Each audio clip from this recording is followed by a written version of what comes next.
The line between being nice and being manipulative can get very blurry sometimes. I'm not saying that it's not good to do kind things for others. I'm saying be wary of people who are nice to you. You should always be asking yourself, what is the motivation behind this kind act? Sometimes people will use being nice as a way to avoid confrontation, avoid difficult, discussions that need to be had in the relationship.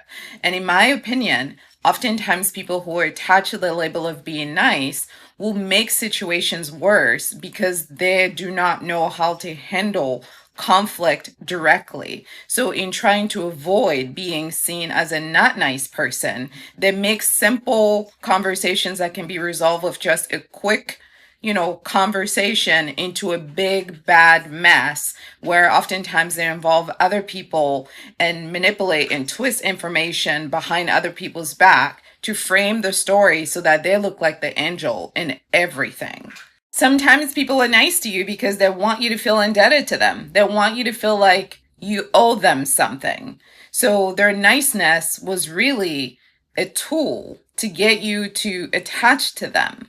Nice people, as you can probably predict, end up being very fake people. These are people that say yes when they mean to say no. These are people that pretend to like people, places, things, and situation that they actually don't like. These are people that agree to do things that they don't really want to do. And naturally, because they're human, eventually these feelings of resentment that they've been bottling down have to come out some way. And usually when it comes out, it's going to be toxic because they're not being themselves. They're not being honest. Have you ever had somebody at work offer to help you with your workload, but only to turn around later and use it as leverage to get you to do something for them? But when they offered to help you, you weren't aware that they would be using it later as leverage? This is exactly what I'm talking about.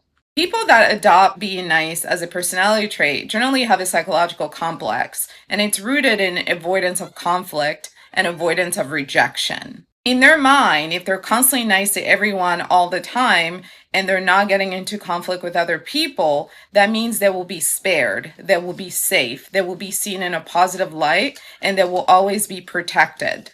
Niceness for them then becomes a tool for social and emotional control. They use flattery, they use agreements, they use favors as a way to manipulate people into a position that makes them feel the most comfortable and safe.